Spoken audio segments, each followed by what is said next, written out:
C'est toujours difficile de prendre la parole au Trocadéro. Difficile de commencer mon propos sans commencer.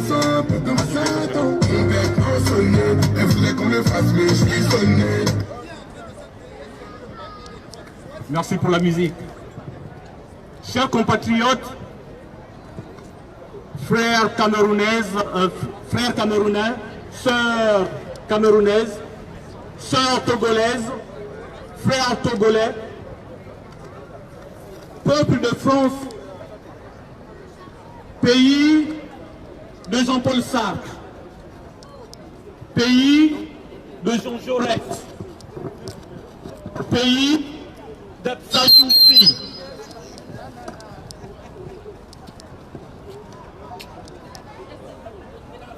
Lorsque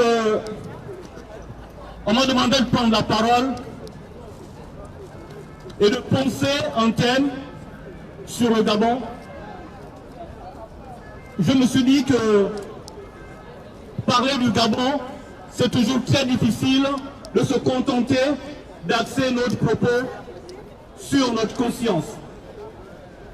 Parce que parler du Gabon, c'est aussi laisser son cœur parler.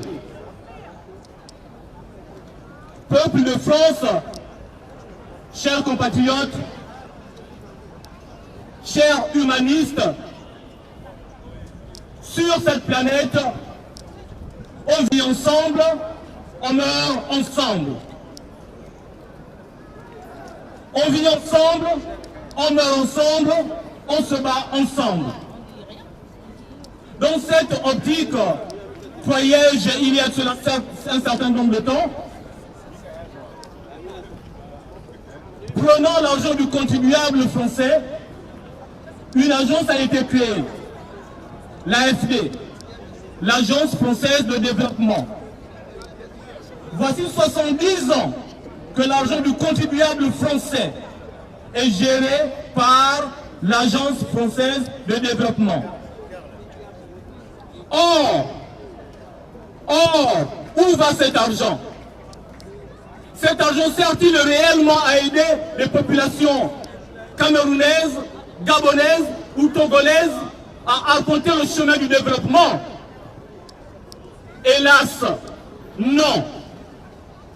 Car voyez-vous déjà, entre 2010 et 2017, 800 millions d'euros du contribuable français ont été injectés au Gabon.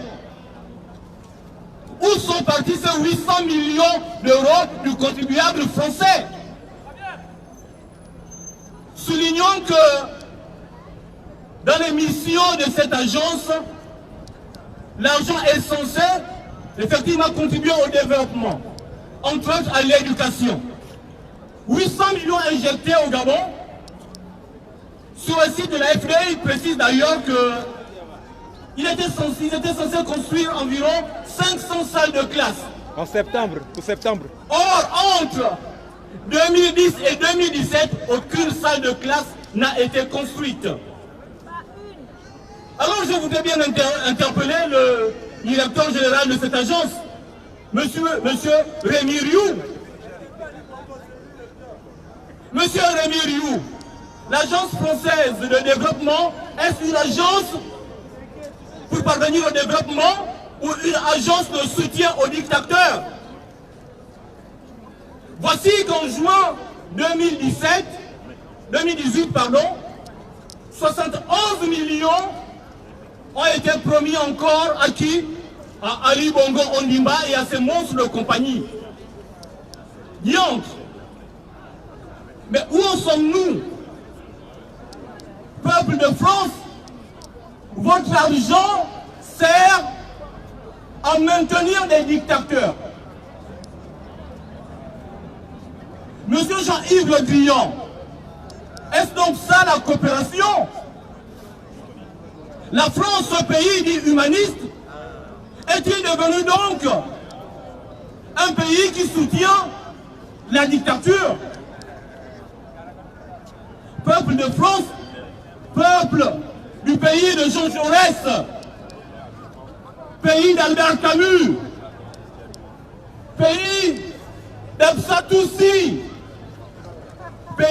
d'Emmanuel Macron, pays de Jean-Paul Sartre.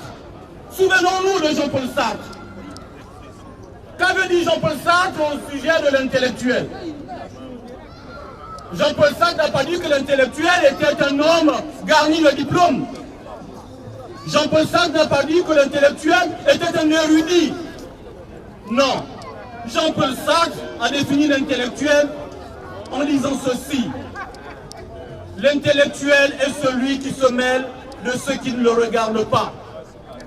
L'intellectuel est celui qui se mêle de ceux qui ne le regardent pas. Et aujourd'hui en Afrique, aujourd'hui au Gabon, au Cameroun, au Togo, il y a des pays qui se meurent. Non pas à cause de la famine, mais à cause des dictatures. À cause des dictatures qui finissent par faire fuir les populations. Les artistes gabonais disaient, à force de foutre le feu au fin fond de la jungle, on finit par faire monter les fauves en bain. Et voici qu'aujourd'hui, vous avez des panthères au cœur même de Paris. Peuple de France, pays d'Emmanuel Macron, pays d'Absat aussi, jusqu'à quand continuerez-vous de donner votre argent aux dictateurs? Jusqu'à quand allez-vous laisser l'image de la France être aussi écorchée par la bêtise? L'AFD aura beau injecter autant de millions qu'il faudra. Maman Véronique, bonjour. Il faudra tout aussi se souvenir de Camus. La bêtise insiste toujours. Ali Bongo et ses monstres de compagnie continueront à sévir. Et on ne peut pas rester silencieux. Monsieur Rémi Rioux, qui prend ses fonctions en 2016, après Anne Pogam, qui évidemment avait décaissé 800 millions, soi-disant pour l'éducation. Comment comprendre qu'avec 800 millions, le budget de l'État, le budget alloué à l'éducation nationale, a baissé de 34%. L'éducation nationale en baisse, le budget de 34%. L'enseignement supérieur de 44%. Et on promet encore 71 millions. Le budget de la mer a augmenté. Mesdames, Messieurs, chers compatriotes, chers co-humains, on ne peut pas continuer comme cela. La dictature qui se vit quelque part, si on ne s'en soucie pas ici, ben elle nous rejoindra, inévitablement. Souvenons-nous de Jean Jaurès, souvenons-nous de Victor Schœlcher, souvenons-nous de ces grands hommes qui ont fait la France. Souvenons-nous des rêves des pères fondateurs de la République.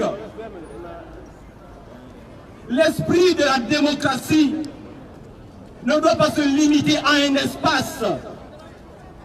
La démocratie se doit d'être, de façon pragmatique, quelque chose d'universel. Lorsque mon voisin est saccagé dans son humanité, peu importe qui il est, j'ai le devoir d'intervenir. Ceci dit, peuple de France, Monsieur Rémi Rioux, Monsieur Jean-Yves Le Drian, non. Nous n'implorons pas votre aide. Nous n'implorons aucune aide. Nous demandons une seule chose. Arrêtez d'utiliser l'argent du contribuable français à des fins aussi néfastes, aussi obscures. La dictature est une bêtise immonde. N'oubliez pas que sur cette planète, en Europe, il y a eu une bête immonde. Il y a eu une bête immonde. Adolf Hitler. Les dirigeants européens ont regardé Hitler faire jusqu'à ce qu'un bon matin il se lève, mais il était trop tard, la bête avait pris toute la mesure de l'Europe. Aujourd'hui, la bête a peut-être une autre couleur de peau, il parle peut-être une autre langue, il vole et saccage peut-être une autre manière, mais le mal reste le mal. Et le bien a le devoir de combattre le mal.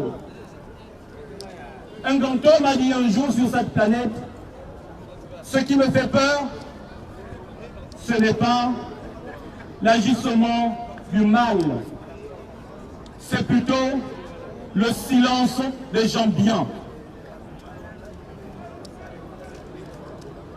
Nous n'implorons aucune aide. Nous demandons simplement que l'argent des Français soit utilisé à bon escient. À la limite, nous demandons même à la France de garder son argent. C'est précieux quand même. Il y a du chômage en France. Arrêtez d'utiliser l'argent du peuple français pour combattre le peuple gabonais. Nous sommes un peuple, nous sommes une humanité et nous avons le devoir de vivre ensemble sur cette planète. Lorsque le peuple français s'est retrouvé confronté au mal, le peuple gabonais ne s'est pas posé la question de savoir faut-il combattre Hitler alors que nous n'étions pas directement reliés à cette guerre. Nous avons dit l'humanité est en péril en Europe. Nous y sommes allés. Aujourd'hui, l'humanité est en péril au Gabon. Un peuple est saccagé dans tous les sens du terme. J'attire votre attention. J'attire votre attention, mesdames, messieurs. J'attire votre humanisme, votre humanité. Un être humain, ce n'est pas celui qui se soucie uniquement de lui-même. Un être humain, ce n'est pas celui qui se soucie uniquement de ses enfants. On devient humain lorsqu'on prend conscience que quelque part au fin fond de l'Amazonie, au fin fond de l'Europe, au fin fond de l'Afrique, il y a également des êtres humains qui nécessitent également mon attention. Je vous remercie. Passez. Papa Anthony, bonjour. Voilà, c'est peut-être le frère Roméo. Samedi 22 septembre 2018, nous sommes sur le parvis des droits de l'homme. Vous venez d'entendre Conscience gabonaise au travers de Roméo. Maintenant, nous allons passer au Togo. On va donner la parole à Karl Gaba qui va nous faire un point sur l'actualité au Togo.